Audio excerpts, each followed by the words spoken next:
Ding dong, कौन है? जी मैं शुभी, सुहाना की सहेली।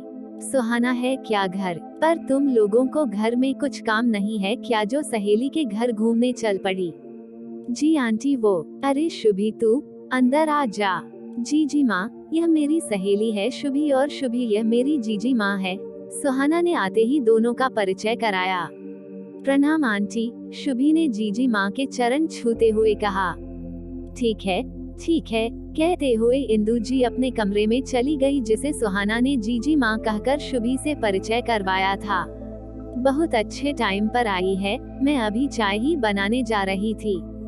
बहुत दिन हो गए साथ में बैठकर चाय पिए, सुहाना ने कहा।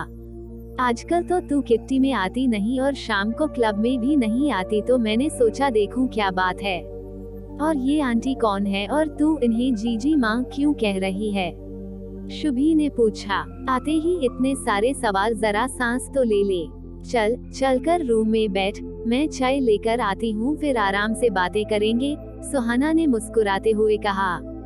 सुहाना ने जल्दी से चाय बनाई और जीजी माँ की चाय उनके कमरे में देकर अपनी और शुभी की चाय लेकर अपने रूम में आ गई। दोनों ने चाय अभी पीना शुरू ही किया था कि किसी की चिल्लाने की आवाज आई। बिट्टो, ओ बिट्टो, ये क्या बेकार सी चाय बनाई है?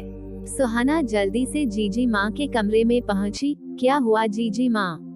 ये क्या चाय बनाई है तूने और शक्कर इतनी ज्यादा क्यों डाल दी? तू जानती है ना मुझे ज्यादा शक्कर पसंद नहीं, माफ कर दीजिए जीजी माँ, आगे से नहीं होगा, मैं ध्यान रखूंगी। और मुस्कुराते हुए अपने रूम में आकर शुभी के साथ चाय पीने लगी। चाय में शक्कर ठीक है सुहाना, फिर आंटी जी क्यों इतना चिल्ला रही है?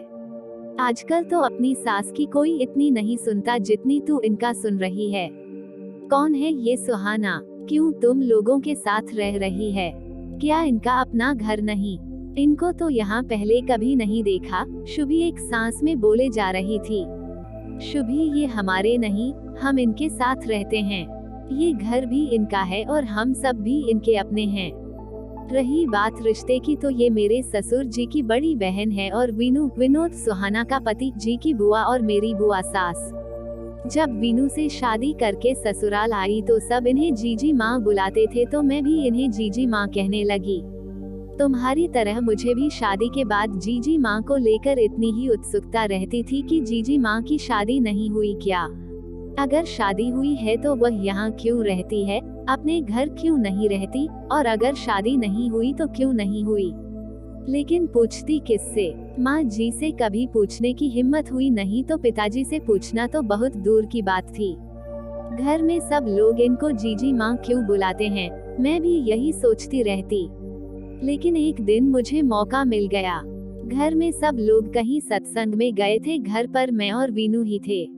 वीनू मुझे अपनी बचपन की फोटो दिखा रहे थे, तभी मैंने जीजी माँ की एक फोटो देखी जिसमें वह बहुत सुंदर गुड़िया जैसी दिख रही थी। तो मैंने भी उनसे पूछा, वीनू, जीजी माँ इतनी सुंदर थी तो उनकी शादी क्यों नहीं हुई? अगर हुई है तो वो यहाँ क्यों है? माँ, पिताजी, तुम, यहाँ तक कि हमारे पड़ोसी भी उन्हें जीजी माँ क्यों कहते हैं? वीनू ने बताया कि पिताजी के माता पिता का उनके बचपन में ही स्वर्गवास हो गया था तो उनकी बड़ी बहन ने उन्हें पाला पोसा और पढ़ाया लिखाया और अपने पैरों पर खड़ा किया। माँ को भी उन्होंने ही पसंद किया और दोनों की शादी कराई। पिताजी की माँ तो उनके बचपन में उन्हें छोड़ गई, इसलिए वह अपनी जीजी को ही अपनी माँ की तरह ही मानते थे, इसलिए उन्हें जीजी माँ कहते हैं। इसलिए हम सब भी उन्हें जीजी माँ बुलाने लगे। जीजी माँ का विवाह किससे, कब और कहाँ हुआ था ये तो मुझे नहीं पता सुहाना, लेकिन वो दिन मुझे आज भी याद है। उस दिन माँ सुबह से परेशान थी और बार बार दरवाजे की तरफ देख रही थी और बड़बड़ाए जा रही थी। इतनी देर हो गई, पता नहीं कहाँ रह गए। और पिताजी को देखते ही उनके पास दौड़ी गई, कहाँ रह गए थे, कुछ पता चला क्या? कोई चिट्ठी आई है क्या? नहीं वीनू की माँ, कोई चिट्ठी नहीं आई। आज सुबह से ही मेरा दिल बैठा जा रहा है, बार बार जीजी माँ का चेहरा ही सब जगह दिखाई दे रहा है। 2 महीने हो गए हैं, कुछ समाचार नहीं मिला और आप भी जब 15 दिन पहले गए थे तो उनके घर वालों ने कहा जीजी माँ और जीजा जी बाहर गए हैं, आप मिलकर भी नहीं आए थे। हाँ वीनू की माँ, मेरा भी मन कल से ही बहुत बेचैन। हो रहा है, लेकिन क्या करूं, उनके ससुराल वाले जीजी माँ से मिलने ही नहीं देते, बाहर से ही लौटा देते हैं। देखती हूँ कैसे नहीं मिलने देते, आज मैं भी आपके साथ चलूंगी। माँ ने जल्दी से घर में ताला लगाया और हम सब जीजी माँ के घर पहुँच गए। हमें वहाँ पहुँचते पहुँचते शाम हो गई थी। वहाँ कुछ लोग बाहर बैठकर आपस में बातें कर रहे थे। उनकी बातों से ऐसा लग रहा था कि वह किसी की शादी की बातें कर रहे थे। माँ पिताजी को देखते ही वे लोग उनसे झगड़ने लगे और लौट जाने के लिए कहने लगे। लेकिन माँ पर तो उस दिन जैसे चंडी सवार हो गई थी। वो सबको धकेलती आंधी की तरह घर में घुस गई और जीजी माँ पुकारते हुए पूरे घर में ढूंढने लगी। जीजी माँ का घर बहुत बड़ा और बहुत सुंदर था। घर में सारे कमरों के दरवाजे खुले थे, सिर्फ एक का दरवाजा बंद था। माँ को लगा जीजी माँ कहीं इस कमरे में तो नहीं और वह जोर जोर से दरवाजा पीटने लगी। किस्मत से दरवाजे की कुंडी ठीक से शायद नहीं लगी थी, तो जोर से पीटने पर वह खुल गया। माँ ने अंदर झांक कर देखा तो जीजी माँ जमीन पर बेसुध पड़ी थी। माँ ने उन्हें उठाने की कोशिश की, लेकिन वो नहीं उठ रही थी। उनके हाथ पांव ठंडे पड़ गए थे और चेहरा भी काला पड़ गया था। इतनी सुंदर जीजी माँ आज बहुत ही अजीब दिख रही थी। माँ और पिताजी जल्दी से जीजी माँ को हॉस्पिटल लेकर भागे। जीजी माँ 2 दिन तक अस्पताल में बेहोश पड़ी रही और माँ पिताजी वही जीजी माँ का हाथ पकड़े बैठे रहे। माँ बार बार कहती, मैं अपनी जीजी माँ को यहाँ से वापस घर लेकर ही जाऊंगी, उन्हें कुछ नहीं होने दूंगी। शायद माँ पिताजी के प्यार से ही जीजी माँ को होश आ गया था। उन्होंने ही बताया कि शादी के इतने साल बाद भी वो माँ नहीं बन पाए, इसलिए उनके ससुराल वाले उनके पति की दूसरी शादी करवाना चाहते थे।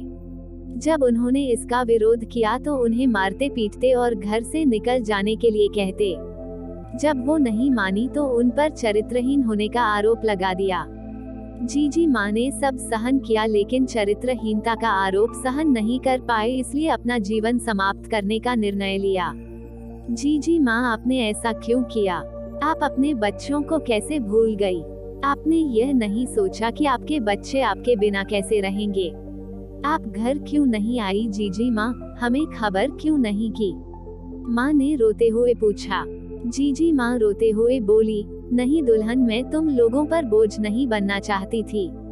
तुम्हारा भी अब अपना परिवार है और मैं नहीं चाहती कि मेरी बदकिस्मती का साया भी तुम लोगों पर पड़े। पिताजी ने कहा, यह आपने कैसे सोच लिया कि आप हम लोगों पर बोझ हैं और माँ भी कभी अशुभ होती है। यह तो हमारा सौभाग्य है कि हमारे पास आप जैसी माँ है। उस दिन माँ पिताजी ने जीजी माँ से यह वादा लिया कि वो उन्हें छोड़कर कहीं नहीं जाएगी। तब से हम सब साथ रहते हैं। पता है शुभी, जब मैं शादी करके ससुराल आई तो जीजी माँ मेरा बहुत ध्यान रखती थी। मेरी प्रेगनेंसी के समय तो जीजी माँ ने मुझे एक गिलास पानी तक नहीं उठाने दिया और मेरी डिलीवरी के बाद रिमझिम सुहाना की बेटी का सारा काम जीजी माँ ही करती। मुझसे कहती, बिट्टू तू अपनी सेहत का ध्यान रख, इस समय शरीर कमजोर हो जाता है। ठीक से खाया कर, ज्यादा भागदौड़ मत कर, बाकी मैं हूँ ना, सब संभाल लूंगी, तू चिंता क्यों करती है? लेकिन सुहाना, जीजी माँ का व्यवहार तो कितना रुखा है तेरे साथ, और तू बोल रही थी वह तुझसे बहुत प्यार करती है। पिताजी की मृत्यु तो कई साल पहले ही हो गई थी, लेकिन 2 महीने पहले माँ जी का भी देहांत हो गया और जीजी माँ वहाँ गांव में कैसे रहती अकेली। वीनू की जॉब और रिमझिम के स्कूल की वजह से हम वहाँ गांव में नहीं रह सकते थे, इसलिए हमने उन्हें यहाँ लाने के लिए सोचा और जीजी माँ से बात की तो वो बोली, जिसने जीवन भर साथ रहने का वादा किया, जब वही तोड़कर चले गए तो वह किसी के साथ नहीं जाना चाहती और वृद्धा आश्रम जाने की जिद पकड़ ली है। वीनू और मैं किसी तरह उन्हें यहाँ तो ले आए, लेकिन वह अभी भी अपनी जिद पर अड़ी है, इसलिए ऐसा व्यवहार करती है कि हम लोग परेशान होकर उन्हें वृद्धा आश्रम जाने दे। लेकिन शुभी, मैं अपनी जीजी माँ की तरह ही जिद्दी हूँ, मैं उन्हें कहीं नहीं जाने दूंगी। मैं तो भगवान को धन्यवाद देती हूँ कि मुझे जीजी माँ के साथ रहने का मौका मिला। मैं भी देखती हूँ कब तक नहीं मानती वो। सच सुहाना, तेरी सोच और सहन शक्ति ने तो मुझे भी एक नई राह दिखा दी। भगवान से प्रार्थना करूंगी कि तेरी सहन शक्ति बनी रहे और तू अपनी जीजी माँ को यहाँ रहने के लिए मना ले। और शुभी ने सुहाना को गले लगा लिया।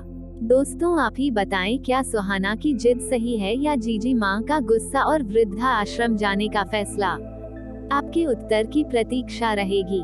लेखिका आंचल ब्रिजेश मौर्य। लेखिका के बारे में 2 शब्द। आंचल ब्रिजेश मौर्य ललित कला फाइन आर्ट्स में स्नातक हैं और एक लेखिका हैं।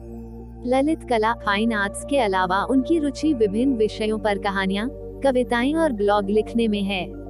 इस कहानी में दर्शाए गए विचार उनके अपने हैं और जरूरी नहीं है कि यह किसी के जीवन पर लागू हो।